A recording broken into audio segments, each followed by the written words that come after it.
அத்தியாயம் 82 தெய்வீக சக்தி இணைப்பு. காட்டில் தோன்றிய எலும்புக்கூடு அனைவரையும் அதிர்ச்சிக்குள்ளாக்கியது. அதன் அடையாளம் என்ன? அதே நேரத்தில் அங்கிருந்த அனைவருக்கும் ஒரே மாதிரியான எண்ணம் இருந்தது. கவச உடை அணிந்த எலும்புக்கூடு. அது ஒரு பயங்கரமான கலவையாக இருந்தது. அந்த எலும்புக்கூட்டிலிருந்து வெளிப்படும் அசாதாரண ஒளியால் பிரச்சனை மேலும் அதிகரித்தது. அது வைத்திருந்த வாளிலிருந்து வெளிப்படும் அபசகுனமான ஒளி இருளின் சக்தியால் ஆதிக்கம் செலுத்தப்பட்டது. ஆனால் அதே நேரத்தில் ஒரு பழக்கமான ஒளியும் உணரப்பட்டது. வழி இல்லை. அந்த ஒளி ஒருவர் அந்த வரிசையைச் சேர்ந்தவர் என்றால் அனைவருக்கும் தெரிந்த புனிதமான மற்றும் உன்னதமான சக்தியின் மூலமாகும். ஆம், அது சந்தேகத்திற்கு இடமின்றி தெய்வீக சக்திதான். ஆனால் அந்த தெய்வீக சக்தி அந்த இறக்காதவரிடமிருந்து உணரப்பட்டது. துணைத் தளபதி ரியானா உட்பட அனைத்து புனித மாவீரர்களும் இந்த உண்மையை உணர்ந்து ஆச்சரியப்பட்டனர். அது மிகவும் குழப்பமாக இருந்தது. திடீரென்று ஒரு எலும்புக்கூடு கவச உடையில் தோன்றியது. ஒரு கையில் இருண்ட சக்தி நிறைந்த வாளை பிடித்திருந்தது. ஆனால் முரண்பாடாக எலும்புக்கூடுகளின் உடலில் இருந்து ஒரு தெய்வீக சக்தி உணரப்பட்டது. தற்போதைய நிலைமையை அவர்கள் ஆணையிடம் தெரிவித்தாலும் அது நிச்சயமாக அபத்தமானது என்று நிராகரிக்கப்படும். அது எந்த அர்த்தமும் இல்லாத ஒரு சூழ்நிலை.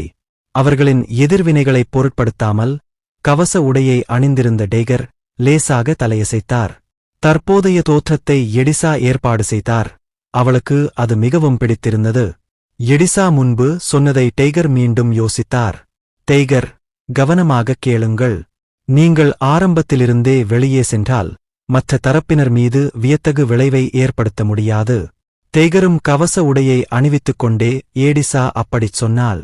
டேகர் டெத்னைட்ஸ் கேடயத்திலிருந்து கவச உடையை அகற்றியபோது டெத்னைட் அழுதார். ஆனால் டேகருக்கு காரணம் தெரியவில்லை.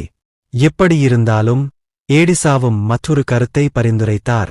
சரி, முதலில் எலும்புக்கூடு வீரர்களை மற்ற தரப்பினருக்கு அனுப்பி தண்ணீரை சோதிக்கவும். இது பெரிய விஷயம் வரப்போகிறது என்பதை மற்ற தரப்பினருக்கு எச்சரிக்கும் ஒரு வழியாகும்.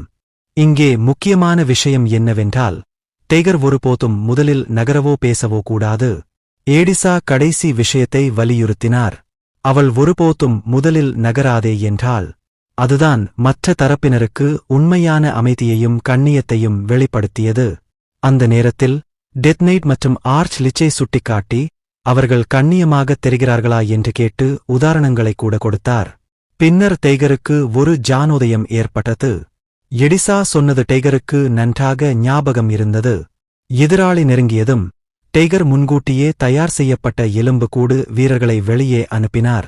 இங்கேயும் ஆரம்பத்திலிருந்தே எல்லா எலும்புக்கூடு வீரர்களையும் ஒரே நேரத்தில் அனுப்பக்கூடாது. இது மிகவும் முக்கியம். முதலில் அவர்களை கொஞ்சம் கொஞ்சமாக வெளியே அனுப்ப வேண்டும். எடிசாவின் வார்த்தைகள் ஆரம்பம் முதல் முடிவு வரை சரியாக பொருந்துகின்றன. இப்போது அவர்களின் வெளிப்பாடுகளை பாருங்கள். அவருடைய தோற்றத்தைக் கண்டு அவர்கள் அதிர்ச்சியடையவில்லையா?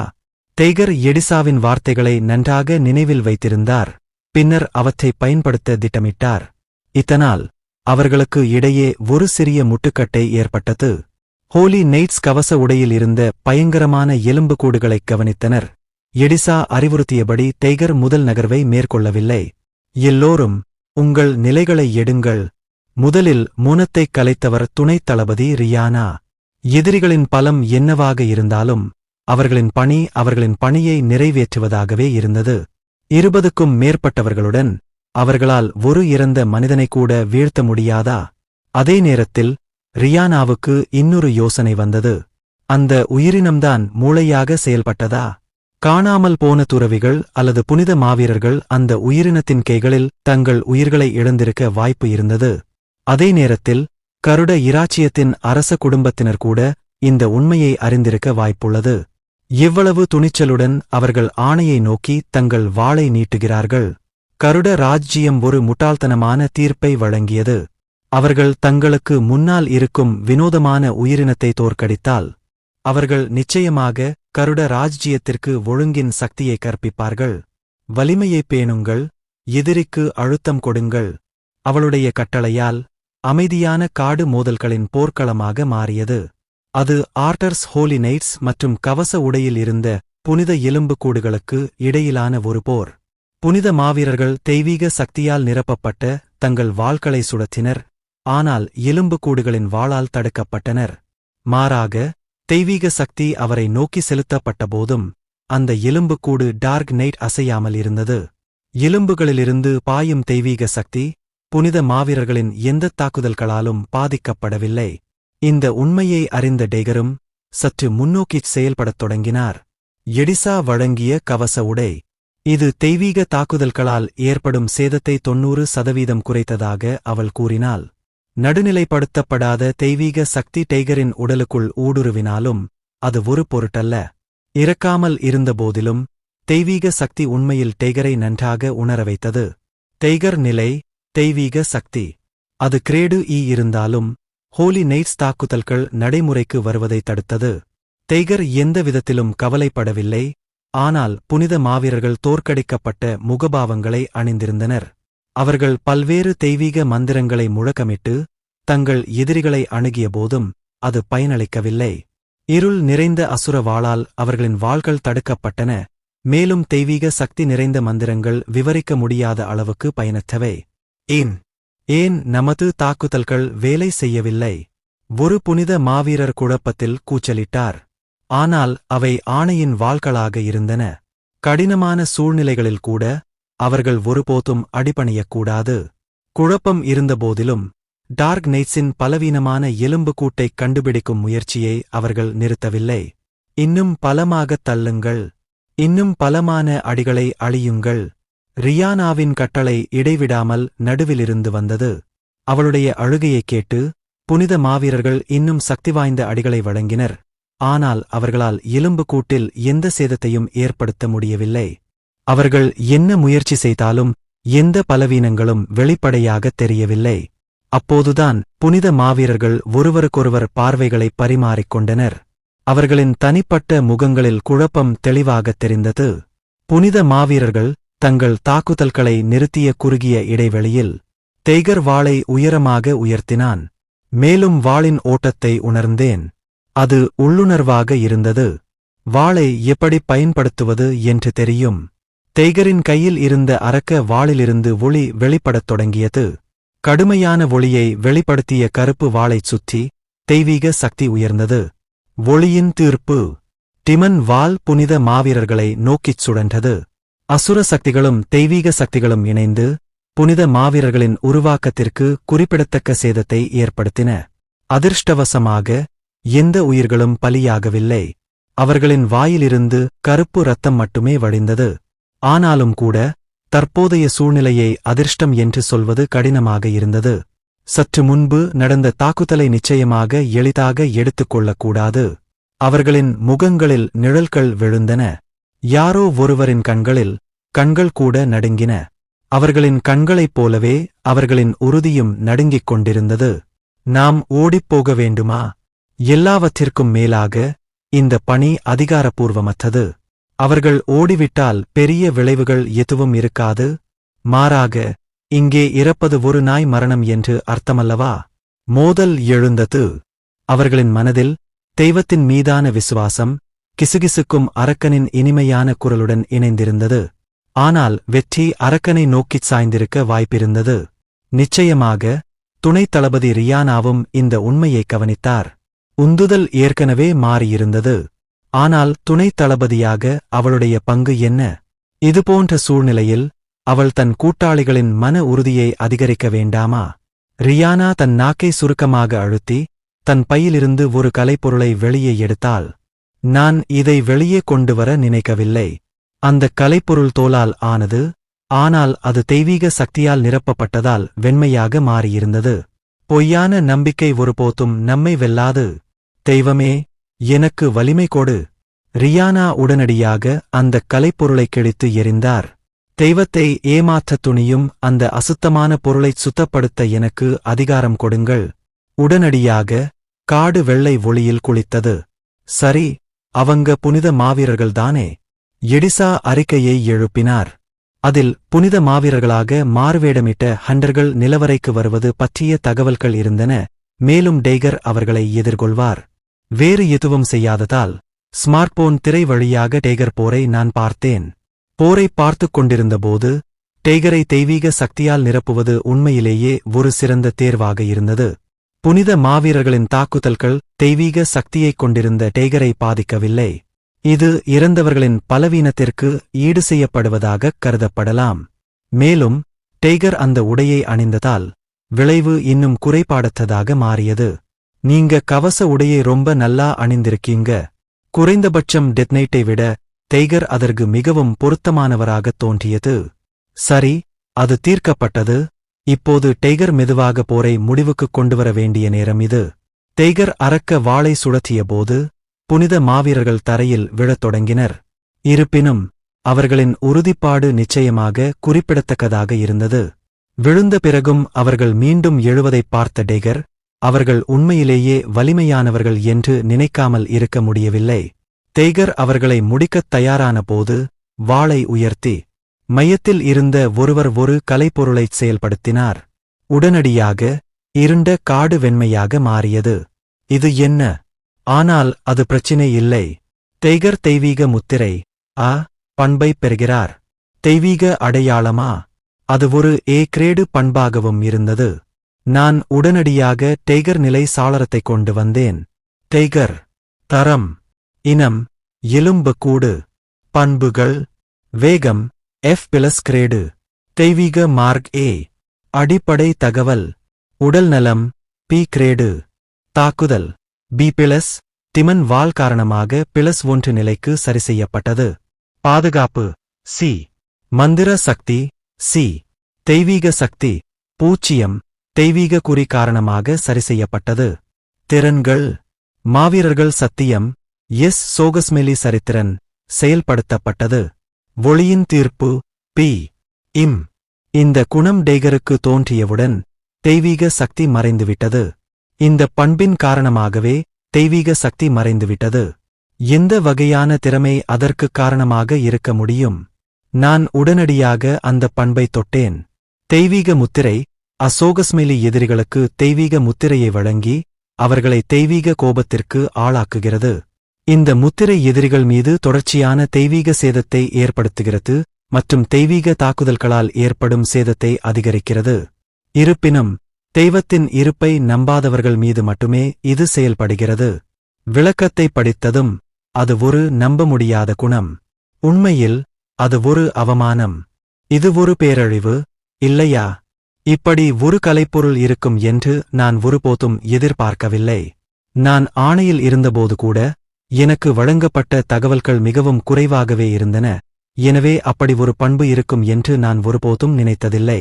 மிக முக்கியமாக டெய்கர் உடனடி ஆபத்தில் இருந்தார். புனித மாவீரர்களும் இந்த உண்மையை உணர்ந்து டெய்கரை நோக்கி விரைந்தனர். அதிர்ஷ்டவசமாக டெய்கர்தான் அணிந்திருந்த கவச உடையால் அதை தாங்கிக் கொள்ள முடிந்தது. ஆனால் அதை என்றென்றும் புறக்கணிக்க முடியாது. இந்த கட்டத்தில் எடிசாவின் உதவி அவசியம் என்று தோன்றியது. அப்படி நினைத்து அந்த பண்பை மீண்டும் ஒருமுறை படித்தேன். ஒரு குறி வழங்குதல் தெய்வீக சேதத்தை அதிகப்படுத்துதல் மற்றும் மிக முக்கியமாக தெய்வத்தின் இருப்பை நம்பாதவர்கள். தெய்வத்தின் இருப்பை நம்பாதவர்களை மட்டுமே பாதிக்கும் வகையில் இந்த பண்பு விளக்கப்பட்டது. துரதிருஷ்டவசமாக டெய்கர் ஒரு இறக்காத அசுரன் என்பதால் அவருக்கு தெய்வத்தின் மீது நம்பிக்கை இல்லை என்று கருதுவது பாதுகாப்பானது. டெய்கர் கூட தெய்வீக சக்தியைப் பெற்றதற்குக் காரணம் நான் அவனை மயக்கியதால்தான். மயக்கவா? யோசித்துப் பாருங்கள். ஒரு வழி இருந்தது. தியாகம் செய்யப்பட்ட 3 புனித மாவீரர்களிடமிருந்து பெறப்பட்ட பண்புகள் மற்றும் திறன்கள். அவர்களில் நான் திறன்களைப் பயன்படுத்தினேன். ஆனால் நான் பயன்படுத்தாத ஒரு பண்பு இருந்தது. தெய்வ நம்பிக்கை D, பண்பு. தெய்வத்தின் மீது ஒரு சீடரின் விசுவாசமும் நம்பிக்கையும் அதிகமாகும்போது இந்த பண்பு வெளிப்படுகிறது. இது ஒரு தரம் D பண்பாக இருந்தாலும் அதிகப்படியான விசுவாசமும் தெய்வ நம்பிக்கையும் இருந்தபோது அது வெளிப்பட்டது. எனக்கு இது மட்டும் இருந்திருந்தால் எடிசாவை அழைக்க வேண்டிய அவசியமே இருக்காது. ஆனால் இந்த குணத்தை டெய்கருக்கு மயக்குவது சரியா? இறக்காத ஒருவர் தெய்வத்தை நம்பினால் என்ன நடக்கும்? எல்லாவற்றிற்கும் மேலாக டெய்கர் இடம் ஒரு திறமை இருந்தது. அது நைட்ஸ் சத்தியம். ஆனால் அந்த குழப்பம் நீண்ட காலம் நீடிக்கவில்லை. திரையில் இருந்த டெய்கர் படிப்படியாக பின்னுக்குத் தள்ளப்பட்டார். முதலில் மறு அழிக்கப்படும் அபாயம் இருந்தது. டெய்கர் தெய்வ நம்பிக்கை டி பண்பை நீங்கள் மயக்க விரும்புகிறீர்களா? ஒருமுறை மயக்கப்பட்டால் இந்த திறனை மாற்றியமைக்க முடியாது. நான் உடனே அந்த மந்திரத்தை தொட்டேன். ஒரு பிழை ஏற்பட்டுள்ளது. திறமை மாவீரர்களின் சத்தியம் ஏஸ் மற்றும் தெய்வ நம்பிக்கை டி பண்பு ஆகியவை முரண்படுகின்றன. உயர் தரவரிசை திறன் கொண்ட நைட் சத்தியங்கள் தெய்வ நம்பிக்கை டி பண்பை உள்வாங்குகிறது. ஒரு புனித வீரராக விசுவாசம் ஏஸ் என்ற திறன் பயன்படுத்தப்படுகிறது. டைகரின் தெய்வீக முத்திரை ஏ பண்பு செயலிழக்கப்பட்டது. அதிர்ஷ்டவசமாக டிப பண்பு மறைந்துவிட்டது. ஆனால் எச்சரிக்கை அங்கு முடிவடையவில்லை. டைகரை தீய கடவுளின் சிறப்பு பணி நிலவரை கூடுக்கு அனுப்புங்கள். சிறப்புப் பணி வெற்றிகரமாக முடிக்கப்பட்டுள்ளது. வெகுமதியாக டைகர் திரான்சின்ஸ் டிக்கெட் வழங்கப்படுகிறது. எலும்புக்கூடு டார்க் நைட் டைகர் எலும்புக்கூடு புனித நைட் டைகராக மாறுகிறது. தெய்வீக சக்தியில் குறிப்பிடத்தக்க அதிகரிப்பு உள்ளது. மீதமுள்ள பலத்தையெல்லாம் பயன்படுத்தித் தள்ளிக் கொண்டிருந்த புனித மாவீரர்கள் தங்கள் பாதையிலேயே நின்றனர். எலும்புக்கூடுகளின் நிலையில் ஏதோ தவறு இருந்தது. என்ன நடக்கிறது? ரியானா கத்தினாள். சில நிமிடங்களுக்கு முன்பு எந்த சக்தியையும் செலுத்த முடியாமல் இருந்த அந்த இறக்காதவர் ஏதோ ஒரு மாற்றத்திற்கு உள்ளாகிக் கொண்டிருந்தார். இது முடியாது. கலைப்பொருளை பயன்படுத்தி எதிராளியின் மீது சுமத்தப்பட்ட தெய்வீக குறி மறைந்து கொண்டிருந்தது. சீக்கிரமா தாக்குங்க. கடைசி பலத்தையும் எடுத்துப் போடுங்க. அந்தக் குறி முற்றிலுமாக மறைவதற்குள் அவர்கள் போட்டியை சரிசெய்து கொள்ள வேண்டியிருந்தது. இல்லையெனில் அவர்களின் அனைத்து முயற்சிகளும் வீணாகிவிடும். ரியானாவும் தனது வாளுடன் எதிராளியை நோக்கி விரைந்தாள். நேரம் முடிந்து போச்சு. சீக்கிரம் முடிங்க. விரைவில் எலும்புக்கூட்டில் வைக்கப்பட்ட குறி முற்றிலும் மறைந்துவிட்டது. ஆனால் அது பிரச்சினையின் முடிவு அல்ல. புனித மாவீரர்களால் கட்டவிழ்த்து விடப்பட்ட தெய்வீக சக்தியை இறக்காதவர் உறிஞ்சிக் கொண்டிருந்தார். ஸ்கெலிட்டன் டார்க் நைட்டின் உடல் மாறிக்கொண்டிருந்தது. படிப்படியாக சாம்பல் நிறமாக மாறி விரைவில் அது முற்றிலும் வெள்ளை எலும்புகளாக மாறியது. இல்லை, அது வெறும் வெண்மையாக இல்லை, நுட்பமான பிரகாசத்துடன் மின்னியது. இப்போது அவர்களுக்கு முன்னால் இருந்தபோது ஒரு இறக்காத அசுரனின் பழக்கமான ஒளியைத் தாண்டி அவர்கள் ஒரு மிகப்பெரிய புனித உணர்வை உணர்ந்தார்கள். அவர்கள்தான் தெய்வம். பழக்கமான ஒளிவட்டத்திற்கு அப்பால் அவர்கள் ஒரு பரந்த புனித சக்தியை உணர்ந்தனர். அவர்கள் ஒரு அதிசயத்தைக் கண்டார்கள்.